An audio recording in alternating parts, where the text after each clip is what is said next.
नमो नमः। संस्कृत व्याकरण की ऑनलाइन क्लास में एक बार पुनः आप सभी लोगों का हार्दिक स्वागत है, अभिनंदन है। जैसा कि हमने पिछले वीडियो में संख्या ज्ञान वाले व्याकरण के टॉपिक में 1 से 4 तक की संख्याओं को तीनों लिंगों में किस प्रकार से लिखा जाता है उसका अध्ययन किया था। मुझे आशा है कि आप सभी लोगों ने इस वीडियो को देखा होगा। आज हम आगे की संख्याओं को यानी कि 1 से 100 तक की संख्याओं को किस प्रकार से लिखा जाता है उसका अध्ययन करेंगे। तो आइए बढ़ते अपने संस्कृत ज्ञान के संख्या ज्ञानम नामक अध्याय की ओर। हमने पहले बात की थी कि 1 से लेकर के और 4 तक की जो संख्या होती है वो तीनों लिंगों में भिन्न भिन्न प्रकार से यानी कि अलग अलग लिखी जाती है। जैसे एक शब्द पुल्लिंग के लिए काम आ रहा हो तो उसको हम एक कह देंगे। वही एक शब्द अगर स्त्रीलिंग के लिए काम आ रहा हो तो एका कह देंगे। और वही एक शब्द अगर किसी नपुंसकलिंग के लिए काम आ रहा हो तो एकम कह देंगे। तो ये सावधानी हमें 1 से लेकर के 4 तक की संख्याओं में रखनी होती है। 1 से लेकर 4 तक की संख्याओं को तीनों लिंगों में भिन्न भिन्न लिखा जाता है, इसलिए हमें 1 से लेकर 4 तक की संख्याओं की जानकारी होना चाहिए, जो पिछले वीडियो में आपने प्राप्त कर ली है। इसके अलावा सामान्य रूप से 1 से लेकर 4 तक की संख्याओं का रूप ये है जो श्याम पट पर लिखा हुआ है। आज हम इसका अध्ययन करेंगे। 5 से लेकर के और आगे तक की जो भी संख्या है वो तीनों लिंगों में समान रूप से चला करती है। उनका पुल्लिंग, स्त्रीलिंग और नपुंसकलिंग का कोई भिन्न रूप नहीं है। जैसा वो पुल्लिंग में लिखा जाएगा वैसा ही रूप स्त्रीलिंग में लिखा जाएगा और वैसा ही नपुंसकलिंग में लिखा जाएगा। तो हम 1 से लेकर के और 100 तक की संख्याओं का अध्ययन करना प्रारंभ करते हैं। इससे पहले आप लोगों से आग्रह है कि आप पेन और कॉपी लेकर के बैठे और अगर आपको पूरी संख्याएं लिखनी है तो पूरी लिखे, ताकि बाद में आप समय मिलने पर उसका अध्ययन कर सके। और अगर आपको पूरी संख्या न लिखनी है, अपनी आवश्यकता अनुसार कुछ एक संख्यावाची शब्दों को लिखना है तो आप वो भी लिख सकते हैं। चलो शुरू करते हैं आज का टॉपिक। सबसे पहले एक को संस्कृत में हम एक कहेंगे। एक को संस्कृत में एक कहेंगे। एक कब कहेंगे?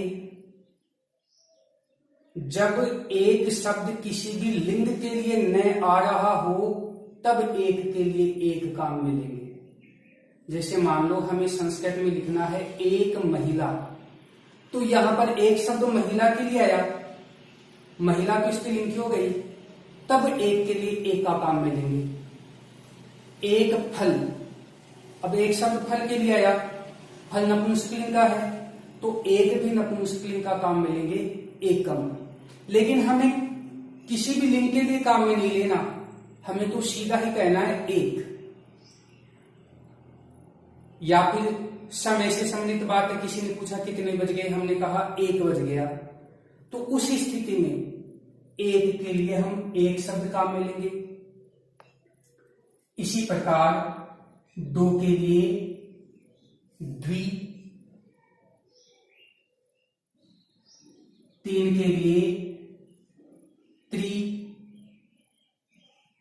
4 के लिए हमारे पास 2 शब्द है, या तो हम चतुः का प्रयोग करेंगे या फिर चतुर का प्रयोग करेंगे। ये 1 से 4 तक की संख्या हो गई। आगे की संख्या 5 को हम कहेंगे पंच। देखो पंच है, उसमें पै के ऊपर हमने लगाया है अनुस्वार।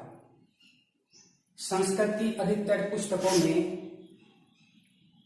जब भी हम पंच लिखते हैं या पंच से बनने वाला और कोई सा शब्द लिखते हैं तो अनुस्वार के स्थान पर पंचम वर्ण का प्रयोग भी किया हुआ हो सकता है। अगर पंचम वर्ण का प्रयोग किया हुआ होता तो पंचम वर्ण किस प्रकार से लिखा जाता? प ये च की लाइन वाला पंचम वर्ण और ये च पंच। आप समझ गए? तो हम पंच के ये दो रूप है, दोनों में से कोई सा भी रूप आप में ले सकते हैं। फिर आता है छह। छह को हम कहेंगे सप्त, सात को सप्त, आठ को हम कहेंगे अष्ट, नौ को कहेंगे नव और 10 को कहेंगे 10। अब 1 से लेकर 10 तक की संख्या हम अगर याद कर लेते हैं तो आगे की संख्या हमें याद करने की आवश्यकता नहीं है। हम इन्हीं संख्याओं के माध्यम से आगे का रूप है वो खुद बना सकते हैं। देखते हैं किस प्रकार से। 11 को कहेंगे हम एकादश। एकादश में क्या मिला हुआ है? ये तो है 1 और ये है 10। तो 1 और 10 11 होते हैं, तो 1 और 10 का मिला हुआ रूप हो गया एकादश। तो हम संस्कृत में 11 को क्या कहेंगे? एकादश। इसी प्रकार 12 को हम कहेंगे द्वादश, यानी कि 2 और 10 मिलकर के 12 बन जाते हैं। तो 2 के लिए तो हमारे पास शब्द है द्वा और 10 के लिए 10 है ही, तो 2 और 10 मिलकर के हो गया 12, जिसे हम संस्कृत में कहेंगे द्वादश। इसी प्रकार हम क्रम से आगे के रूपों को बना सकते हैं। 13 है, 13 को हम कहेंगे त्रयोदश। 14 है, 14 के लिए हमारे पास शब्द है चतुर्दश। 15 को हम संस्कृत में कहेंगे पंचदश। 16 को कहेंगे षोडश। 17 के लिए हमारे पास शब्द है सप्तदश और 18 को हम कहेंगे अष्टादश। बात करते 19 की। 19 के लिए हमारे पास 2 शब्द रूप है। देखो 19 में 9 और 10 का मेल होता है, 9 और 10 मिल जाते तो 19 हो जाता है, इसलिए हमने 19 को कह दिया नव 10। नव यानी 9, 10 यानी 10, तो नव 10। नव 10 का अर्थ हो गया 19। इसके अलावा हम 19 को एकोनविंशति है भी कह सकते हैं। एकोनविंशति कैसे बना? इसमें 3 शब्द है। एक तो है एक, फिर उसमें मिला हुआ ऊन और आगे है विंशति है। एक ऊन विंशति है। एक का मतलब हुआ एक, ऊन का मतलब हुआ कम और विंशति का मतलब हो गया 20। तो एकोनविंशति का अर्थ हो गया 1 कम 20, और हम जानते हैं कि जब 20 में 1 कम होता है तो 19 ही कहलाता है। तो इस प्रकार से 19 के 2 रूप हो गए। फिर से देखते हैं। एक रूप हो गया 19 का नवदश और दूसरा रूप हो गया एकोनविंशति है। ठीक है। अब 20 को हम कहेंगे विंशति है। इसी प्रकार अब हम 21 से 29 तक की संख्या बनाएं तो एक तो ये विंशति शब्द काम में लेंगे और इससे पहले हम 1, 2, 3 आदि जोड़ करके और फिर अगला रूप बना सकते हैं। जैसे 21, 1 और 20 मिलने पर 21 का निर्माण होता है। तो 1 के लिए 1, 20 के लिए विंशति है, तो 21 के लिए हमारे पास शब्द हो गया एक विंशति है। इसी प्रकार 22, 2 और 20 से 22 का निर्माण होता है। तो 2 के लिए हमारे पास है द्वा और 20 के लिए है विंशति है। तो 2 और 20 22, तो 22 के लिए हो गया द्वाविंशति है। इस प्रकार से हम आगे के सभी शब्दों का निर्माण कर सकते हैं। बात करें 23 की, तो 23 को संस्कृत में कहेंगे त्रयोविंशति है। 23 को संस्कृत में क्या कहा जाएगा? त्रयोविंशति है। 24 को हम कहेंगे चतुर्विंशति है। 24 को क्या कहेंगे? चतुर्विंशति है। 25 के लिए हमारे पास शब्द है पंचविंशति है। 26 के लिए षड्विंशति है। 27 को हम संस्कृत में कहेंगे सप्तविंशति है। 28 को कहेंगे अष्टाविंशति है। फिर 29 के लिए वो ही हमारे पास 2 शब्द रूप है। 29 9 और 20 का मेल है। 9 को कहते हैं नव और 20 को कहते हैं विंशति है। तो 9 और 20 से हमारे पास शब्द बन गया 29, यानी कि नवविंशति है। इसके अलावा एक अगला रूप है 29 का एकोनत्रिंशत्। इसमें वही 3 शब्द है, एक ऊन त्रिंशत्, एक ऊन त्रिंशत्। एक यानी एक, ऊन यानी कम, त्रिंशत् यानी 30, तो एक कम 30। और हम जानते हैं कि 30 में एक कम होता है तो 29 ही कहलाता है। तो इस प्रकार से हमारे पास 29 के लिए 2 शब्द रूप हो गए। एक तो हो गया नवविंशति है और दूसरा हो गया एकोनत्रिंशत्। फिर 30 के लिए हमारे पास शब्द हो गया त्रिंशत्। लिखते समय एक सावधानी रखनी है कि ये जो विंशति है लिखा हुआ है जितनी बार आया, या त्रिंशत् लिखा हुआ है आगे जितनी बार आएगा, चत्वारिंशत् लिखा हुआ है जितनी भी बार आएगा, उसमें हमें क्या ध्यान रखना है कि ये जो अनुस्वार है, ये बिंदु अनुस्वार, ये हमें इस ई की मात्रा के निकट रखना है, न कि इधर स की तरफ। कहां रखना है अनुस्वार? ई की मात्रा के निकट रखना है। तो हमने 1 से 30 तक की संख्याओं को किस प्रकार से संस्कृत में लिखा जाता है ये देख लिया। आगे बढ़ते हम 31 को हम कहेंगे एक त्रिंशत्, यानी कि 31 में 1 और 30 का रूप मिला हुआ होता है। तो 1 के लिए हमारे पास है 1 और 30 के लिए त्रिंशत्, तो 1 और 30 को मिला दिया 31 और 31 के लिए हो गया एक त्रिंशत्। इसी प्रकार 32 के लिए हमारे पास है द्वात्रिंशत्। 32 के लिए हमारे पास क्या हो गया? द्वात्रिंशत्।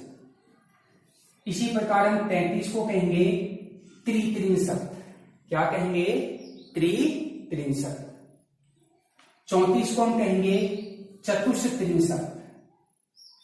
34 को हम कहेंगे चतुस्त्रिंशत्। 35 को कहेंगे हम पंचत्रिंशत्। 36 के लिए हमारे पास शब्द है षट्त्रिंशत्। 37 को हम कहेंगे सप्तत्रिंशत्। 38 के लिए अष्टात्रिंशत्। 39 के लिए पुनः 2 शब्द हो गए, एक तो नवत्रिंशत् और एक हो गया एकोनचत्वारिंशत्। 39 में क्या होता है कि 9 और 30 का मेल होता है, तो 9 के लिए हो गया 9 और 30 के लिए हो गया त्रिंशत्, तो 9 और 30 39, इसलिए हमारे पास शब्द हो गया नवत्रिंशत्। अब आ गया एकोनचत्वारिंशत्। वही 3 शब्द मिले हुए, एक ऊन चत्वारिंशत्। एक यानी एक, ऊन यानी कम, चत्वारिंशत् यानी 40। एक कम 40, और हम जानते हैं कि जब 40 में एक कम होता है तो 39 ही बनते हैं। इस हिसाब से हमारे पास 39 के लिए 2 शब्द हो गए, एक हो गया नवत्रिंशत् और एक हो गया एकोनचत्वारिंशत्। फिर है 40। 40 के लिए हमारे पास शब्द रूप हो गया चत्वारिंशत्। चत्वारिंशत् के बाद में हम देखते हैं 41 से लेकर के और 50 तक की संख्याओं को किस प्रकार से हम संस्कृत में लिखेंगे और उनका उच्चारण करेंगे। सबसे पहले बात करते हैं 41 की। 41 को हम कहेंगे एक चत्वारिंशत्। 41 हम जानते हैं 40 और 1 41 हुआ, तो 1 के लिए हो गया 1 और 40 के लिए हो गया चत्वारिंशत्, तो 1 चत्वारिंशत् 41। तो 41 के लिए हो गया 1 चत्वारिंशत्। इसी प्रकार 42 के लिए हमारे पास हो गया द्विचत्वारिंशत्। 43 के लिए हमारे पास है त्रिचत्वारिंशत्। 44 के लिए चतुश्चत्वारिंशत्। 45 के लिए पंचचत्वारिंशत्। 46 को हम लिखेंगे षड्चत्वारिंशत्। 47 के लिए सप्तचत्वारिंशत्। 48 को लिखा जाएगा अष्टाचत्वारिंशत्। 49 के लिए फिर वही 2 रूप, एक तो हो गया नवचत्वारिंशत् और एक हो गया एकोनपंचाशत्। देखो 49 में 9 और 40 का मिला हुआ रूप होता है, तो 9 के लिए हमारे पास हो गया 9 और 40 के लिए हो गया 44। इस प्रकार से 49 के लिए रूप हो गया 9 44। अगला शब्द देखें तो लिखा हुआ है 1 1 ऊन 50। इन तीन शब्दों से मिलाइए, 1 ऊन 50। एक यानी एक, ऊन यानी कम, 50 यानी 50, और हम जानते हैं कि 1 कम 50 होता है तो 49 होता है, इसलिए 1 ऊन 50 का मतलब भी हो गया 49। आगे है 50 यानी कि 50, तो 50 को हम संस्कृत में कहेंगे 50। ये हमने 1 से लेकर 50 तक की संख्याएं देख ली।